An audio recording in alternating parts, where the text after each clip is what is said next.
Hey guys, and welcome to the video. We're going to be discussing actress Elizabeth Olsen, who plays the Scarlet Witch in the MCU, and the fact that she wants to move on to other characters. So harness your magic powers as we float into this movie news. But before we get started, make sure you hit that subscribe button, hit that like button, and stay up to date with all the movie and streaming news we have going on around here. So guys, we're going to jump into this Bounding into Comics article. Elizabeth Olsen wants to do more than just Scarlet Witch, as MCU dominance quickly declines. There's no longevity in one character. I mean, I think that's fair enough, the comment that she made there.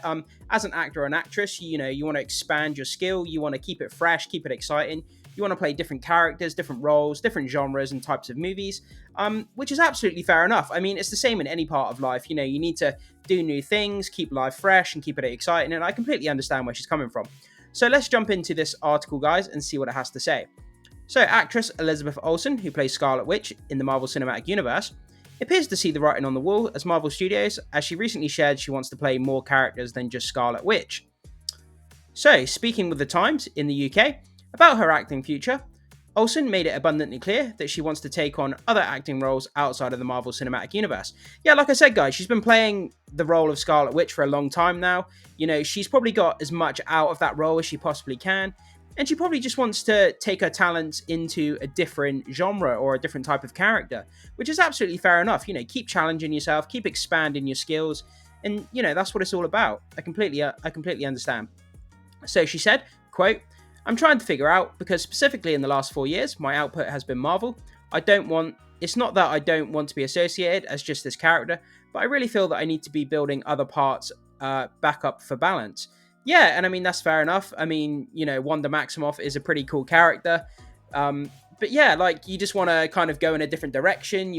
Maybe she wants to build more on the dramatic side, or maybe she wants to build more on the horror side, or, there's so many different nuances to different acting skills.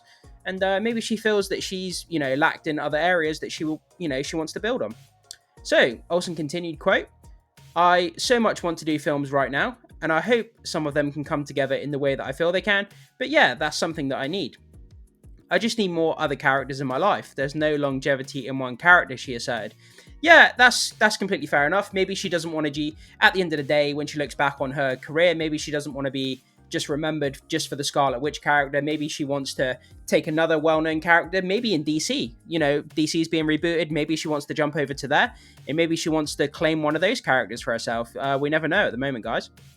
So, Olsen elaborated on this idea and tactically blamed COVID for not allowing her to take on more roles due to her Marvel contract. Quote, "And then obviously COVID happened and I had Marvel obligations. Wind River and Ingrid Goes West were films that I was so proud to have selected, and there were so many different, and you can't compare them." Yeah, they are very, very different roles, and that's what it's all about. Just having the spice of life, just having the variation in different roles and different acting. That's great. So, quote, "So I just want to do more of that in my life, just because I get satisfaction from variation." Everybody does. It doesn't matter what you do in life. If you keep doing the same thing over and over again in life, it doesn't matter whether it's your job or whether it's, going out to different places or, watching movies. Everybody needs, new, exciting, fresh things. You just want to, you want to switch things up from time to time. You want to build new skills and just discover new things about life in general. And yeah, completely understandable. Olsen comments, come as the Marvel Cinematic Universe is in a significant decline. Absolutely. I mean, the Marvel Cinematic Universe, not just the cinematic universe on the big screen, but obviously on their streaming platform, they've started to struggle. There's been a significant sort of decline in the quality of their shows and their movies. They put out way too much content too quickly, and they're kind of just spamming out content, but not keeping the quality as it used to be. The James Gunn directed Guardians of the Galaxy 3. That was a very, very good movie, guys. If you haven't seen it, make sure you check out Guardians 3, because that was a good movie. While profitable for Marvel Studios, fell to top Guardians of the Galaxy Volume 2 box office without even factoring in inflation.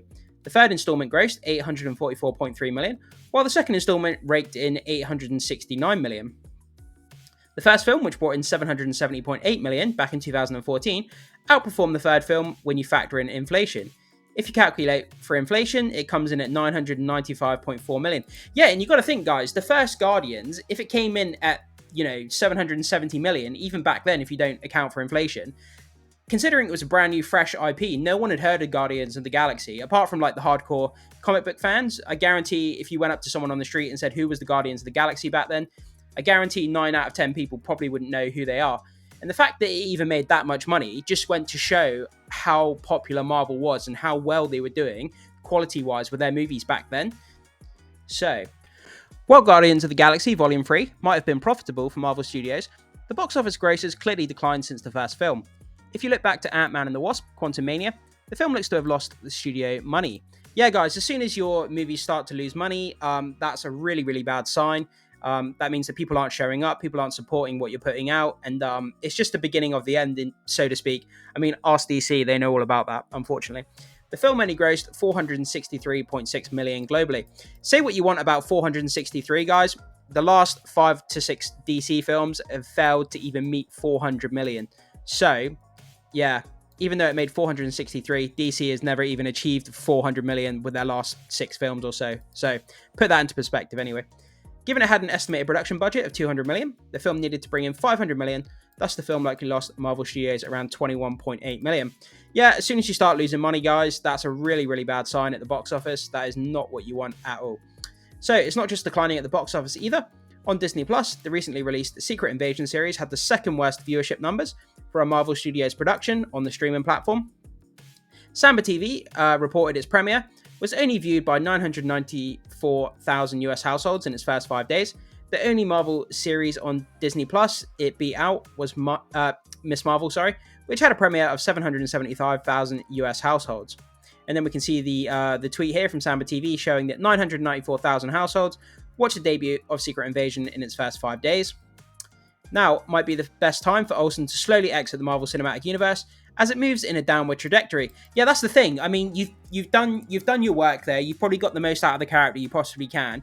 I mean, exit out of the Marvel Cinematic Universe while it's still kind of respectable respectable. I'm not sure if you could call it respectable, but I guess so. Exit out of it before it like plows into the ground, because obviously Disney plow everything into the ground with the way that they're behaving at the moment. So if I were her, I would say, look, I've had a good run. I've done all I can do with this character, and then just leave while she can still hold her head high, so to speak. So what do you make of her asserting that there is no longevity in one character and wanting to do more outside of Scarlet Witch? So yeah, guys, it was just a short article here, just sort of talking about Elizabeth Olsen and some of the comments that she's made about wanting to switch up to new characters. Like I said at the beginning, guys, I completely understand anything in life. It gets a bit stale, and once you've kind of got everything out of the role that she possibly can, which I think she probably has, it's time to move on to new things, build up her skills in other areas, other kind of genres, and, other types of movies and characters that she might want to take on. And like I say, when she looks back on her acting career, she probably doesn't want to be typecast as just, Scarlet Witch. She wants other people to remember her in other character roles because she's a phenomenal actress. So seeing her in other movies, it'd be a good thing to see as well. But yeah, guys, jump into the comment section. Let me know what you think about Elizabeth Olsen's comments about wanting to move on to other characters. Do you think it's a good idea? Do you think it's a bad idea? Do you think she should leave Marvel while she can? I'd love to know what you guys think. Thank you so much for watching, and I will see you soon.